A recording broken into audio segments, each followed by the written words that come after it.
നമസ്കാരം. വാർത്താ ചാനലുകൾ തുറക്കാൻ കഴിയുന്നില്ല. നിരന്തരമായി LDF സർക്കാരിന്റെ പരസ്യം ഇങ്ങനെ വന്നുകൊണ്ടിരിക്കുകയാണ്. ഈ പരസ്യങ്ങളെല്ലാം PRD ആണ് കൊടുക്കുന്നത് എന്ന് വെച്ചാൽ സർക്കാരിന്റെ പണമാണ് എല്ലാ ചാനലുകൾക്കും എല്ലാ മാധ്യമങ്ങൾക്കും കൊടുക്കുന്നത്. പ്രിയപ്പെട്ടവരെ, ഇവിടെ UDF കേസ് കൊടുക്കാൻ പോകുന്നു, ഇത് സർക്കാരിന്റെ പ്രമോഷന് വേണ്ടിയാണ് എന്നൊക്കെ പറയുന്നുണ്ട്. അവർ കേസ് കൊടുക്കട്ടെ, ജനങ്ങൾക്ക് ഇത് കൃത്യമായി അറിയാം എന്നാണ് എൻ്റെ വിശ്വാസം. എന്നാൽ സ്റ്റീഫൻ ദേവസി കുറെ കുട്ടികളുമെല്ലാം പാടുന്ന മനോഹരമായ ഒരു ആൽബം നിങ്ങൾ ചാനൽ കണ്ടു കാണാം. നല്ല രസകരമായി ചിത്രീകരിച്ചിട്ടുണ്ട്. എന്നാൽ അതിനടുത്തായി വന്നത് വേടൻ എന്ന റാപ്പറുടെ ഒരു ആൽബമാണ്. സർക്കാരിന്റെ പ്രമോഷനാണ്. വരൂ നമുക്കൊന്നായി തുടരാമെന്ന് പറയുന്ന പ്രമോഷൻ നിങ്ങൾ എല്ലാവരും കണ്ടു കാണും. വേടൻ എന്ന് പറയുന്ന റാപ്പറെ അയാളെ കൊണ്ടുവന്ന് ഒരു ആൽബം ചെയ്തപ്പോൾ ഈ സർക്കാർ എന്താണ് സമൂഹത്തിന് മുമ്പിൽ കൊടുത്തത്?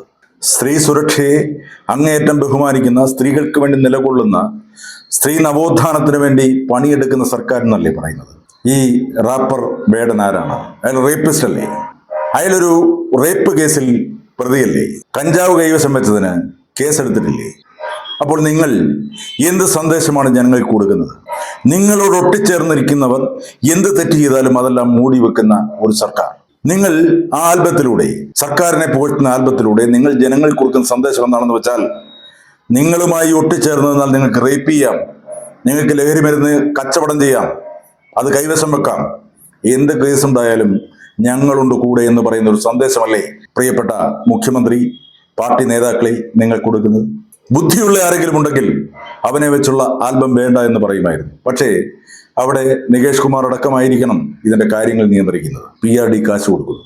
വേടന്റെ ആൽബത്തിലൂടെ, പാട്ടിലൂടെ ഒരു പരസ്യം ചെയ്യുമ്പോൾ അവിടെ പ്രതിഫലിപ്പിക്കാൻ ശ്രമിക്കുന്നത് ഇവിടെ ദലിതരുടെ കൂടെയും അരികുവൽക്കരിക്കപ്പെട്ടവരുടെയും കൂടെയാണ് ഞങ്ങൾ എന്ന് കാണിക്കാനാണ് ഒരു ശ്രമം നടത്തിയിരിക്കുന്നത്. പക്ഷെ ഞാൻ പറയുന്നു, അയാൾ ദലിതനാണെങ്കിലും അയാൾ കീഴാളനാണെങ്കിലും അയാൾ നല്ല കലാകാരനാണ്. പക്ഷേ അയാളുടെ സ്വഭാവം ശരിയല്ല. നമ്മൾ വിനായകനെ കുറിച്ച് പറയാറില്ലേ?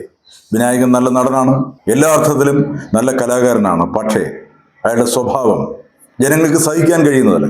അയാൾ സിനിമയിൽ അഭിനയിക്കട്ടെ, പക്ഷെ അയാൾ സമൂഹത്തിന് മുമ്പിലേക്ക് ഒരു മാന്യനാണ് എന്ന് പറഞ്ഞ് കൊണ്ടുവരാൻ കഴിയില്ല. വേടന്റെ പാട്ട് വേണമെങ്കിൽ നമുക്ക് ആസ്വദിക്കാം, പക്ഷേ അയാളെ പ്രകീർത്തിച്ചുകൊണ്ട്, അയാളെ മുന്നിൽ നിർത്തിക്കൊണ്ട് ഒരു പരസ്യം ചെയ്യുമ്പോൾ അതിൽ കൊടുക്കുന്ന സന്ദേശം വളരെ മോശമാണ്. ഇനി അതിനുശേഷം വന്ന ഒരു ആൽബമുണ്ട്. മലയാള സിനിമയിൽ അഭിനയിച്ചു കൊണ്ടിരുന്ന നടി അതിജീവിത, അവരാണ് അതിൽ പ്രധാന വേഷം ചെയ്യുന്നത്. ഞാനൊരു ഫേസ്ബുക്ക് പോസ്റ്റിൽ ഒരാൾ എഴുതിയിരിക്കുന്നത് കണ്ടു, അതിജീവിതയെ നിന്നെ വഞ്ചിക്കുകയായിരുന്നു ഈ സർക്കാർ. അതായത് അവരുടെ കേസിൽ 8 വർഷമെന്ന് തള്ളിക്കൊണ്ടുപോയി തൃശ്ശൂർ ജില്ലാ സെക്രട്ടറി ആയിരുന്ന, മുൻപ് സെക്രട്ടറി ആയിരുന്ന ആളുടെ മകളെ ആ പണിയേൽപ്പിച്ചു. ആ ജഡ്ജി നീതികേട് കാണിച്ചു എന്നൊക്കെ ഫേസ്ബുക്ക് പോസ്റ്റ് ഉണ്ട്. ഞാൻ ആ കേസിൽ ജഡ്ജി നീതികേട് കാണിച്ചു, ജഡ്ജി പക്ഷപാതപരമായി പെരുമാറി എന്ന് ഞാൻ വിശ്വസിക്കുന്നേ ഇല്ല. അതൊക്കെ ചിലരുടെ കാഴ്ചപ്പാടുകളുടെ പ്രശ്നമാണ്. ഒരു ജഡ്ജിക്കും അങ്ങനെ ചെയ്യാൻ കഴിയും എന്ന് വിശ്വസിക്കുന്ന ആളല്ല ഞാൻ. പ്രോസിക്യൂഷൻ കൊടുത്ത തെളിവുകൾ പര്യാപ്തമായിരുന്നില്ല. ആ തെളിവുകളെല്ലാം ഫാബ്രിക്കേറ്റഡ് ആയിരുന്നു. അതുകൊണ്ടാണ് ദിലീപിനെ വെറുതെ വിട്ടത്, ദിലീപിനെയും മറ്റാറ് പ്രതികളെയും വെറുതെ വിട്ടത്. അത് ഒരു സമൂഹം വിശ്വസിക്കില്ല. കാരണം നമ്മുടെ മാധ്യമങ്ങളുടെ പ്രത്യേകതയാണ്, നിരന്തരമായി മാധ്യമങ്ങൾ ദിലീപ് അതിൽ കുറ്റക്കാരനാണ് എന്ന് പറഞ്ഞുകൊണ്ടിരുന്നപ്പോൾ ജനങ്ങളുടെ മനസ്സിലേക്ക് അത് രൂഢമൂലമായി വേരൂന്നിപ്പോയി. അതാണ് ദിലീപിനെ കുറ്റക്കാരനായി ഇന്നും സമൂഹം കാണുന്നത്. കോടതി പറയുന്നു തെളിവുകളില്ല, സാമാന്യ ബുദ്ധി പോലും ഉപയോഗിക്കാത്ത മനുഷ്യർ. ഈ കഴിഞ്ഞ ദിവസം ഞാൻ എൻ്റെ ഒരു സുഹൃത്തുമായി ശരിക്കും ശണ്ട കൂടിയിരുന്നു. അയാൾ പറയുന്നു, നമുക്ക് മനസ്സിലാവില്ലേ ദിലീപ് ഇതിന്റെ പിന്നിലോട്? ഞാൻ ചോദിച്ചു, നിങ്ങൾക്ക് എങ്ങനെ അറിയാം? അല്ല, നമുക്ക് കോമൺ സെൻസ് മതി. ഞാൻ പറഞ്ഞു, ഒരു കോമൺ സെൻസ് ഉണ്ടെങ്കിൽ നിങ്ങളത് വിശ്വസിക്കില്ല. കാരണം കൊട്ടേഷൻ കൊടുത്തിട്ടുണ്ടെങ്കിൽ ആ പണം കൊടുക്കാതെ ദിലീപ് ചീത്തപ്പേര് സമ്പാദിക്കാൻ ശ്രമിക്കും. പിന്നീട് 10-15 കോടി രൂപ ഈ കേസിന് വേണ്ടി മുടക്കും. കോമൺ സെൻസ് അവിടെയാണ് അപ്ലൈ ചെയ്യുന്നത്. പൾസർ സുനി ജയിലിൽ നിന്ന് കത്തെഴുതുമോ? ആ പണം രഹസ്യമായി മേടിക്കാനല്ലേ ശ്രമിക്കുക? ഇതൊക്കെ കോമൺ സെൻസിന്റെ ഭാഗമല്ലേ? സാമാന്യ ബുദ്ധി ഉപയോഗിച്ചാൽ ഏതൊരു മനുഷ്യനും മനസ്സിലാകും. പക്ഷേ ഭാഗ്യലക്ഷ്മിയെ പോലെ ഇവിടുത്തെ അതിജീവിതർക്കൊപ്പം നിൽക്കുന്നു എന്ന് പറയുന്ന ചില ആളുകൾ, ഇപ്പോൾ കേരള സർക്കാരും പറയുന്നത് അതിജീവിതയ്ക്കൊപ്പമാണ്. അപ്പീലിന് പോകാൻ വേണ്ടി ഫയൽ ചെയ്തിരിക്കുന്നു. അതൊക്കെ നല്ല കാര്യം തന്നെ. ഞാൻ പറയുന്നത് പൾസർ സുനി അടക്കമുള്ള പ്രതികൾക്ക് ശിക്ഷ കുറഞ്ഞുപോയി എന്ന് വിശ്വസിക്കുന്ന ആളാണ് ഞാൻ. ജഡ്ജി വിധി എഴുതിയത് എന്താണ്? അതിന് നേരത്തെയുള്ള വിധികളെല്ലാം പഠിച്ചിട്ടാണ് ഒരു ജഡ്ജി അത് ചെയ്യുന്നത്. അതുപോട്ടെ, അതല്ല നമ്മുടെ വിഷയം. ഇപ്പോൾ അതിജീവിതയെ പ്രധാന കഥാപാത്രമാക്കിക്കൊണ്ടാണ് LDFന്റെ പരസ്യം. ഞാൻ അതിന്റെ പച്ചയായ നാറിത്തരത്തിലേക്കാണ് വരുന്നത്. ആ സോങ് അവസാനിക്കുമ്പോൾ ഈ അതിജീവിതം എന്ന് പറയുന്നു, എല്ലാം സെറ്റല്ലേ, എന്നിട്ട് ഒരു തമ്പ് കാണിച്ചിട്ട് പോകും. അതിന്റെ ഫിനിഷ് ചെയ്യുന്നത് വരൂ നമുക്കൊന്നായി തുടരാം എന്ന് പറഞ്ഞിട്ട് ഒരു മയിൽക്കുറ്റിയുടെ പടം കാണിക്കുന്നു. അതിൽ 3.0 അല്ലെങ്കിൽ 3.0 എന്നാണ് കാണിക്കുന്നത്. അത് പച്ച നാരത്തിനമല്ലേ എൻ്റെ പ്രേക്ഷകരെ? ഞാൻ ഈ വാക്ക് വീണ്ടും വീണ്ടും ഉപയോഗിക്കുന്നത്. ഇവനെയൊക്കെ ചെറ്റ എന്ന് വിളിച്ചാൽ അത് കുറഞ്ഞു പോകും. നാറികൾ എന്ന് തന്നെ പറയണം. എന്താണ് വരൂ നമുക്കൊന്നായി തുടരാമെന്ന് പറഞ്ഞിട്ട് 3.0 എന്ന് കാണിക്കുമെന്നാണ്? മൂന്നാം സർക്കാർ ഞങ്ങൾ തന്നെ ആവണം, വരൂ നമുക്കൊന്നായി തുടരാം. ഈ PRDയുടെ പണം കൊടുത്തിട്ട് അങ്ങനെ പരസ്യം ചെയ്യുമ്പോൾ നിങ്ങൾ ആലോചിക്കുക, ഇവനൊക്കെ ഉളുപ്പുണ്ടോ? മര്യാദയുണ്ടോ? കേരളത്തിലെ ജനങ്ങളാണ് ഇതിന് മറുപടി കൊടുക്കേണ്ടത്. UDF BJP കേസിന് പോയാലും കോടതി പോയി അതിന്റെ വിധി വരുന്നതല്ല. അതിനു മുമ്പ് ജനങ്ങൾ വിധി പറയണം.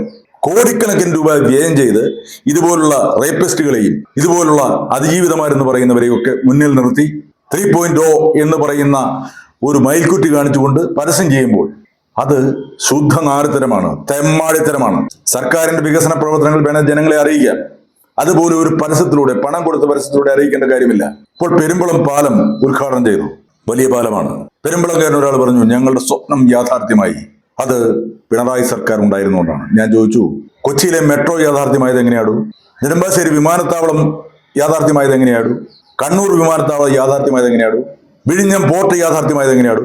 ആ ചോദ്യങ്ങൾക്കൊന്നും മറുപടിയില്ല. എന്നാൽ ഇതെല്ലാം യാഥാർത്ഥ്യമാകുമ്പോൾ 1.5 ലക്ഷം കോടി മാത്രം കടമുണ്ടായിരുന്ന ഒരു സ്ഥലത്ത് 10 വർഷം കഴിഞ്ഞപ്പോൾ 6.5 ലക്ഷം കോടി രൂപ കേരള സർക്കാരിന് കടം വരണമെങ്കിൽ 5 ലക്ഷം കോടി രൂപ കടമെടുത്തുകൊണ്ട് 10 പാലമുണ്ടാക്കി, 5 റോഡുണ്ടാക്കി എന്ന് പറയുന്നതാണോ കാര്യം? അതിൽ നിന്നും അടിച്ചെടുത്തുള്ള കമ്മീഷൻ എത്രയോ കോടി രൂപയുണ്ടെന്ന് നിങ്ങൾക്കറിയാം.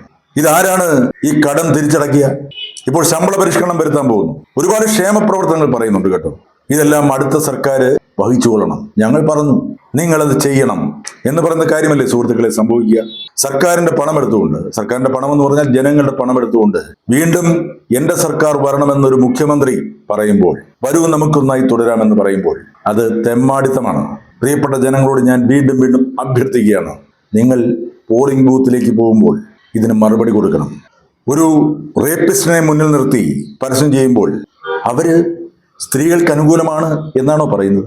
ഒരിക്കലും സ്ത്രീകൾക്ക് ഒരു അനുകൂല നിലപാട് ഈ സർക്കാർ സ്വീകരിച്ചിട്ടില്ല സുഹൃത്തുക്കളെ. ആശാച്ചി ജോസഫ് എന്ന് പറയുന്ന ഒരു സ്ത്രീ, അവര് മുഖം മൂടി വലിച്ചു കയറി വെളിയിലേക്ക് വന്നു. ഞാൻ അതിജീവിതയല്ല, ഞാൻ ഒരുത്തനാൽ ആക്രമിക്കപ്പെട്ടവളാണ്. ആക്രമിച്ചതാരാണ്? 70 വയസ്സിന് മുകളിലുള്ള ഒരു വന്യ വയോധികൻ. എന്നാൽ CPMന്റെ അടിമയാണ്. CPMന്റെ ലേബലിൽ MLA ആയ ആളാണ്. CPMന്റെ ചാനലിൽ നിരന്തരമായി പ്രോഗ്രാം ചെയ്തുകൊണ്ടിരുന്ന ആളാണ് PT കുഞ്ഞു മുഹമ്മദ്. ആ കുഞ്ഞു മുഹമ്മദിനെ എത്ര കാലം പൂഴ്ത്തിവെച്ചു? ആ കേസ് പുറത്തേക്കെടുക്കാൻ എത്ര ദിവസം താമസിച്ചു? എന്നിട്ട് ഈ സ്ത്രീ, അവരും ഇടതുപക്ഷക്കാരിയാവാം, പക്ഷെ അവര് മുന്നിലേക്ക് വന്ന് പ്രതികരിച്ചപ്പോഴാണ് മുഖ്യമന്ത്രിയുടെ ഓഫീസ് ഒന്ന് അനങ്ങിയത്. പിന്നീട് കേസെടുത്തു, അപ്പോൾ തന്നെ ജാമ്യവും കിട്ടി. എങ്ങനെ ആ കേസിൽ ജാമ്യം കിട്ടും? ഒരു സ്ത്രീയെ ഉപദ്രവിച്ച കേസാണ്, അതിന്റെ തെളിവുകളെല്ലാം ഉണ്ട്. CCTV ദൃശ്യങ്ങൾ, അവരാ മുറിയിൽ നിന്നും ഓടിയിറങ്ങുന്നത്, ഭജഗതിയായി പോകുന്നത്, ഇതിന്റെ എല്ലാം CCTV ദൃശ്യങ്ങളുണ്ട്. എന്നിട്ടും എന്തുകൊണ്ട് റിമാൻഡ് ചെയ്തില്ല? അപ്പോൾ സ്വന്തം പാർട്ടിക്കാരനാകുമ്പോൾ, സ്വന്തം പാർട്ടിയുടെ അടിമയാകുമ്പോൾ അവരെ രക്ഷിച്ചെടുക്കാൻ ശ്രമിക്കുന്ന ഈ സർക്കാർ, ഏത് സ്ത്രീകളെ അപമാനിച്ചാലും അവരെക്കെല്ലാം കിരീടം ചൂടി കൊടുക്കുന്ന ഒരു സർക്കാർ. ഈ സർക്കാർ ഇനിയും തുടരണമെന്ന് ജനങ്ങൾ വിചാരിക്കുമെന്നാണോ നിങ്ങൾ കരുതുന്നത്? നിങ്ങൾ മൂഢന്മാരുടെ, വിഡ്ഢികളുടെ സ്വർഗത്തിലാണ്. LDF മുന്നണിയോടാണ് ഞാൻ പറയുന്നത്.